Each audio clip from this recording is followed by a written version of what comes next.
Network Entertainment. Top 5 signs na toxic ang workplace.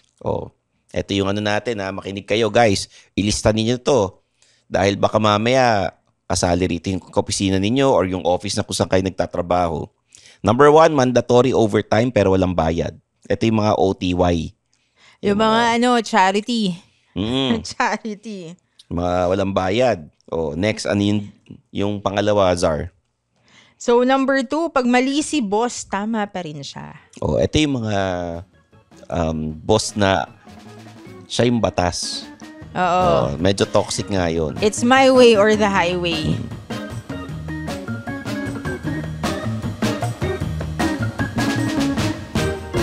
Mga Immortal, welcome to the Underpaid Podcast. I'm your host, Stanley Chi.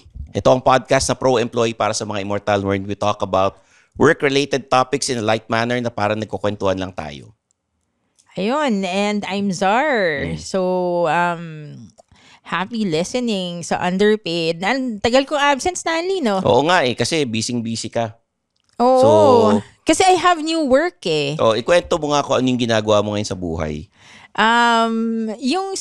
Nag-transfer kasi ako ng team sa Upwork eh. So, nasa customer service na ako. Wala na ako sa recruiting. So, ibig sabihin nun, yung recruiting, naka-career break ako. Imagine mo yun. Career break ka, pwede pala yun, no? Pwede pala yun. Imagine mo, after 15 years, may career break ako. Pero, kumusta naman yung yung meron kang day off na yung parang may mga araw na wala kang pasok? And then, meron naman akong day off before. Pero Saturday, Sunday, ngayon weekdays na lang. Kaya, mas flexible ako. Mas nakaka-attend ako ng events kasi meron tayo sa Plado Motors. So, may ganun.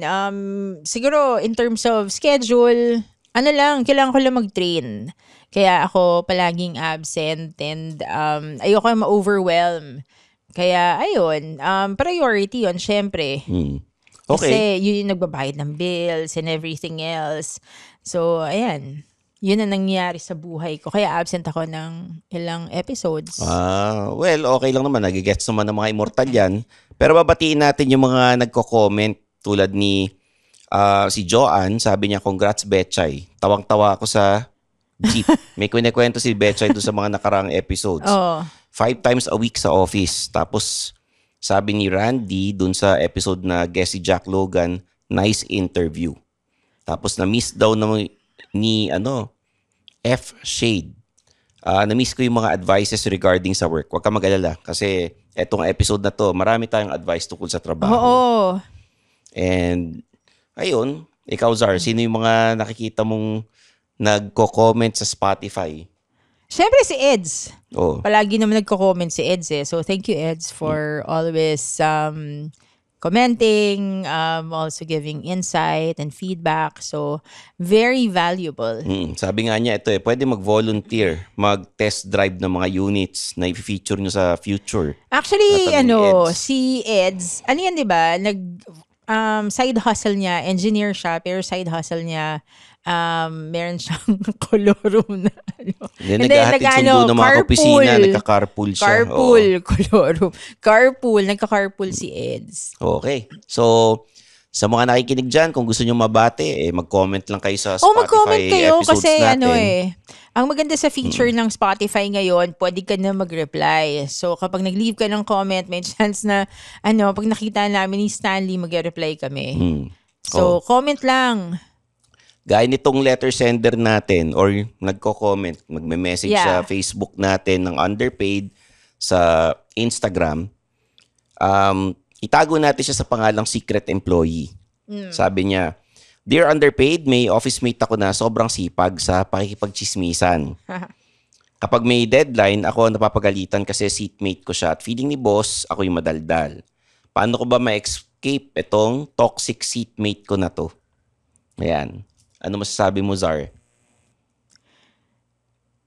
May chance ba na lumipat siya ng upuan? Well, 'di ba? Pwedeng ganun, no? Pwedeng lumipat na lang ng desk. Or, 'di ba, ang problema naman niya is yung gossip. Oo, Tama. Kasi nga, imbis na magtrabaho siya, nakikinig siya dun sa chismis sa kwento ng kaopisina niya and akala nung boss, siya'y madaldal. Oo. Siya'y maingay. Oo. Eh di kausapin na lang niya yung boss niya. 'Di ba? Kasi kausapin niya yung boss niya and focus on maybe transferring seats or transferring into a different area sa office kasi nga yun nga probably more productive for her and also malalayo siya dun sa ingay. If you're more adventurous and courageous, then maybe in a kind way, maybe you can tell the boss na hindi ikaw yung nag-iingay, yung office mate mo. Ako, ang papayo ko dyan, kailangan meron kang headset or earphones para kunyari dadaldal yung opisina mo, hindi mo naririnig. Tapos tatrabaho ka lang. Paano mo ma-address yung pinagkakamalang kang ikaw yung maingay? Sasabihin mo kay boss na, sir, hindi naman ako yung nag-initiate ng kwento, nakikinig lang ako or naka-earphones ako. Baka kailangan ata, baka mali information na nasagap niya dun sa ibang kaopisina na nagtatrabaho or sa HR. Pero I'm sure, malalaman naman ng boss mo yung totoo. Alam mo, sinasabi ko na na kung courageous ka or adventurous, pwede mo sabihin sa boss mo because a lot of people, especially kung culturally, pag Filipino ka, hindi mo sasabihin sa boss Paano sasabihin nila, laglag mo yung kaopisina mo Kaya lang you also have to advocate for yourself paglaban mo rin. Prioritize mo yung sarili mo. Kasi kung ikaw na pagkakamalan, then, di ba, syempre, ang nasisira yung reputation mo. Ikaw pala yung maingay, ikaw pala yung marites, di ba? So, advocate for yourself but in a professional and kind way. Hindi naman siya panglalaglag Or pwede mo rin kausapin yung kaopisina mo na, bro, trabaho muna, mamaya na lang yung chismisan. Pwede May ganon. sinabi ba siya kung lalaki, babae yung wala namang binanggit dito kasi nga yung nagpadala ng tanong, ayaw naman niyang mabuking. Kaya nga secret employee ang pangalan. Pero alam mo, minsan interesting yun kapag katabi mo yung mga ganon, di ba? Masasagap mo lahat ng chismis sa office without even asking. Oo, malas mo na lang, may katabi kang madaldal, palipat ka na ng upuan. Or earphones or kaya kausapin ng HR. Maging bad trip lang yun kapag ikaw na naging topic ng chismis. Usually naman kung siniwala sa pag-uusapan. Oo. Okay. Zar, meron tayong top 5 na bagong pakulo rito sa Underpaid. Top 5 signs na toxic ang workplace. Ito yung natin makinig kayo guys. Ilista ninyo to. Dahil baka mamaya kasali rito yung opisina ninyo or yung office na kung saan kayo nagtatrabaho. Number 1, mandatory overtime pero walang bayad. Ito yung mga OTY. Yung mga charity. Charity. Mga walang bayad. Next, yung pangalawa, Zar? So, number 2, pag mali si boss, tama pa rin siya. Ito yung mga boss na siya yung batas. Oo. Medyo toxic nga yun. It's my way or the highway. Uy, alam mo ba, may kwento ako dyan. May nagsabi daw sa work from home to may nagsabi daw, sabi ng boss ko yung boss ko, yung director namin, sabi niya, may nagsabi daw na si Zar, it's my way or the highway. Ano sabi mo? Wala kang sinabi. Hindi, sinabi lang niya in passing yun tas natawa siya. Kasi may mga tao doon dati na nagkakalat talaga ng chismis. Parang ganyan, yung marites. Okay. Oo. So, hindi ko alam kung anong ibig niya sabihin kasi hindi ko naman siya naging team member Okay, baka chismis lang galing sa ibang kaopisina nga. Or baka... ito yung same person na nagchichismis na mga may office affairs daw, mga ganun. So, parang madami nainis sa kanya. So, kaya natawa yung boss ko na yun na sinabi niya. Number 3, credit grabber. Yung mga nasa workplace, medyo toxic nga naman yan. Ikaw yung naghirap, tapos i-claim nung kaopisina mo yung credit. So, pagka ganyan, kailangan ipaglaban mo yung sarili mo. I-call out mo or parang pag magbibigay ka ng mga email sa mga idea mo, isisisi mo yung HR. Oo. Or yung boss mo. Bakit dali lang? Diba? Bakit HR? Hindi, parang nangyari pagka magsisend ka ng ideas or yung mga suggestions, hindi di ba? Hindi mo may-message yung HR? Hindi, naka-CC. Hindi mo may message, Bakit? naka-CC. Para may trail na, uy, ako yung Huwag mo na ganyan. idama yung HR. Ano lang, yung boss lang. Oo, Pwede. except kung HR related siya. Oo, pero kung nagrereklamo ka na, yun, si HR na rin yun. Alam mo, yung credit grabbing, it could go as low as kine-credit grab yung joke mo. So, kunwari nag-joke ka, tapos yung isa, sasabihin niya yung joke. Oo. Tas, Hindi nga maganda yun eh. Diba? Oo. Marami na nag-away Actually, dahil dyan. nakakapikon yun. Or pag may sinabi kang, kunwari, mga facts or mga trivia, ganyan. Minsan may mga office mates na nag-credit grab kahit ganun ka lilit na bagay. And honestly, nakakainis din yun, Ako may kukwento ko tungkol sa credit grabbing. O sige, May hino-host ako dati na isang magazine show. Hindi ako yung main host, parang ano lang ako. Segment host ako doon. Yeah. Hindi ko napapangalanan na yung writer, ang sabi sa akin, Sir Stan, baka may gusto ka pang i-host na segment, tinatanong ni boss. Kasi, pag may ideas ako, open sila. So, nagsuggest ako ng isang segment. Do you feel lost, doubting yourself, and tired? You question your worth and existence? Well, I'm here for you. Hey, this is Gailey Chavez, and I'm the host of Free Yourself Podcast. My podcast talks about self-love, self-discovery, and growth. This is for everyone who wants to live their fullest life and become the person that they could be. Let me help out and remind you that this is your life, your path, that you are not broken and you are worth it. Catch me every Friday at 8 p.m. See ya! Ang suggestion ko, mag-feature ako ng iba't ibang lugar. Yeah. Hindi ko na isi-specify And then, para at least, yung ma-experience ng mga viewers na, oy, ganito pala dito, ganyan. So, sa madaling salita, after a few episodes, walang reply sa akin, pinapa-host pa rin ako ng ibang segment. Yung idea ko, binigay sa ibang host. Oo, yun. So, nagulat ako na bakit din nangyari. Minessage ko yung writer. Bakit naging kay ganito yung sinuggest ko? Ano sabi ng writer? Some lame excuse na, kasi yung concept ganito, parang si host bumabalik sa roots niya, ganyan. So, alam ko na kung sino yung nag-credit grab. Yung writer ang nag-credit grab ng idea. Binigay sa ibang host. Ganyan. So, kaya alam mo, kahit medyo ka-close hassle. mo, wag mo na i-share Kasi minsan, i-credit grab nila pwede namang ng hindi, idea. alam mo sa totoo lang, pwede namang hindi sinasadya. Kasi marami ring tao. Hindi, sinadya yun. I mean, generally. Yung sa akin yung ginawa, Yung sa'yo, sinadya yun. Oo.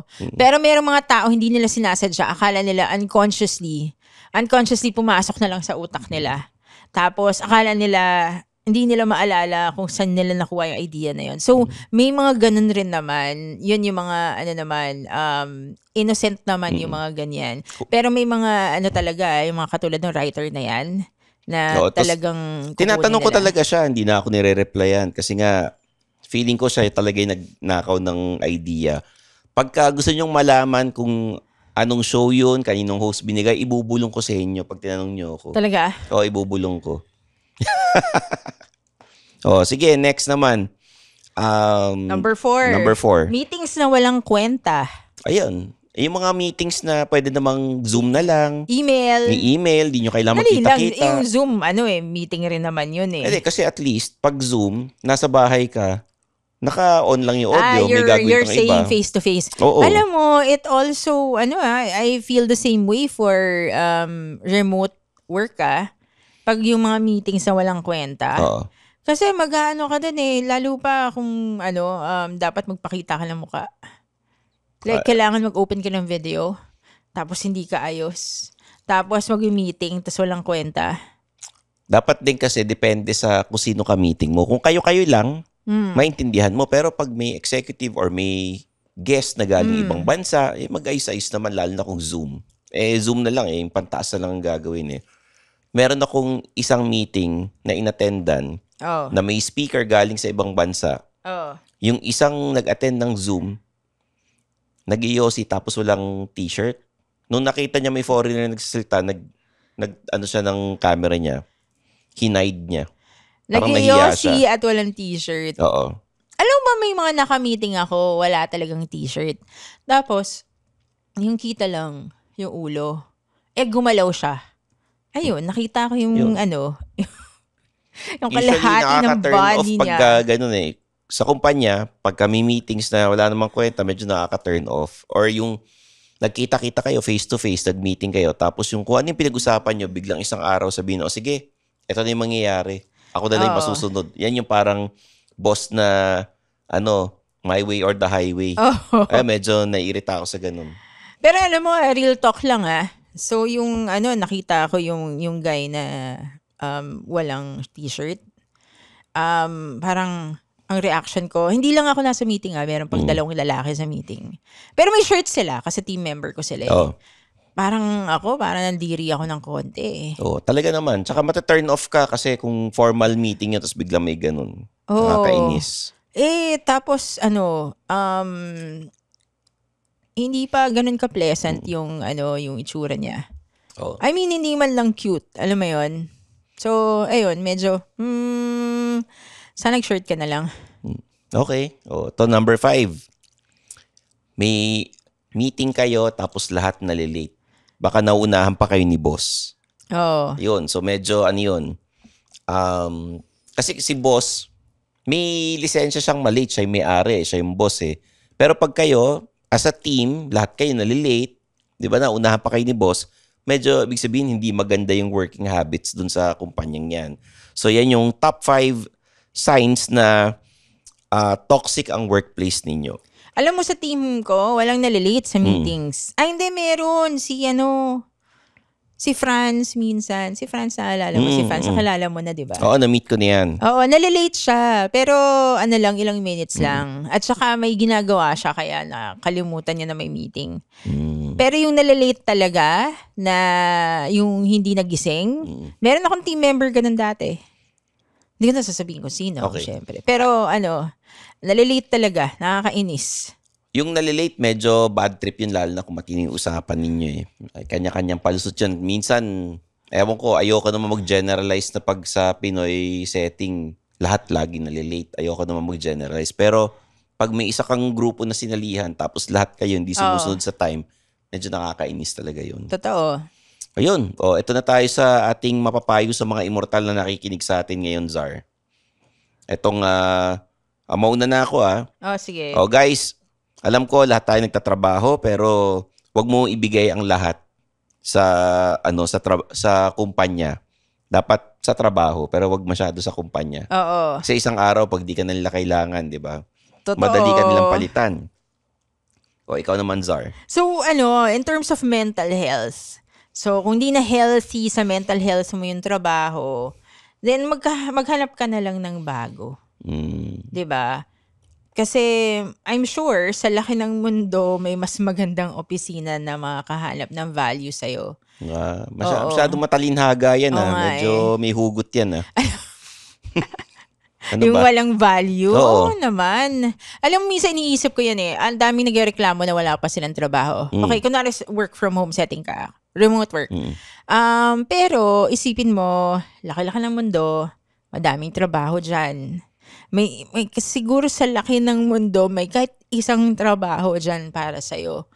Ang problem lang, mas mahirap maghanap ng trabaho ngayon, I mean, in a work from home setting, yung maghahanap ka ng remote work, sa totoo lang, mas mahirap ngayon. Pero kung mahirap ngayon, like for example, siguro dati sa 10 applications, nakakuha ka lang isa. Siguro dapat 30 applications ka or 50 applications. Parang ginawa ni Betchay, di ba? 100 applications, 30 ata nag-reply. Ganun. Ang maganda kay Pia, kay Betchay, ang maganda kay Pia is buti na nagkaroon siya ng mga problems sa ibang contracts niya. Tapos ngayon, malaki sweldo niya. I mean, malaki for her. Okay. Life-changing yung sweldo niya ngayon. So, try and try. Yun ang moral lesson. Oo. Ito na, para sa mga immortal, bibigyan ko kayo ng quotable quotes. magtrabaho tayo para mabuhay, hindi mabubuhay para magtrabaho. Ibig sabihin, yung kailangan ine-enjoy din natin yung ginagawa natin. Hindi yung parang tatrabaho ka para to survive, kailangan mo kasi yung parang monthly mo.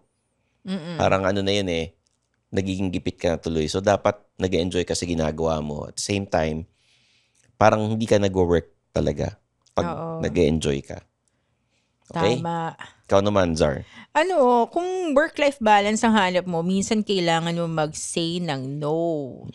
Uy, natutunan ko yun recently, Buti naman. Oo. Kasi ang tunay na immortal, marunong ding magpahinga. Oo. Pero overall, natutunan ko na mag-say ng no. Dapat mas maaga ako nagna-no. Hindi yes ako ng yes, yes ako ng yes. Tapos and then parang nafe-feel ko, okay, it's not working out. Ganda niyan kasi may mga iba yes man talaga o kaya para lang yung makuha nila yung loob ng boss nila, hindi magrereklamo. Minsan, mag-push back ka rin ng konti na, sir, may deadline pa ho ako. Okay? So guys, maraming salamat sa pakikinig ng Underpaid Podcast. Sana may natutunan kayo at yung meron kayong ma-apply sa pagiging buhay immortal ninyo. Ayun. Invite mo na sila i-like and subscribe yung ating mga social media accounts, Zar. So, please like and subscribe to the Underpaid Podcast. We're everywhere. On TikTok, on Facebook, on Instagram. And aside from the Underpaid Podcast, there's also Suplado Motors. It's everywhere as well. It's actually the fastest growing car channel right now. 25% per week kasi tinatrack ko Ayan. So please like and subscribe and comment as well. And we're actually thinking of adding more videos to the Underpaid Podcast. So please watch out for that. Ayun. So guys, Stanley Chi sa lahat ng social media accounts. Meron ako, hanapin nyo na lang, i-google ninyo. And kung meron kayong mga problema sa opisina, i-message nyo na sa amin yan para mabigyan namin kayo ng payo. Okay? And also, you can follow me on LinkedIn. Medyo nagkaroon ako ng pause doon sa LinkedIn ko. Pero, just message. Yung mga backlogs ko sa LinkedIn, if you haven't messaged me and I haven't replied yet, re-replyan ko this week or next week. Okay. So, for Zardos Reyes, I'm your host, Stanley Chi. This is the Underpaid Podcast.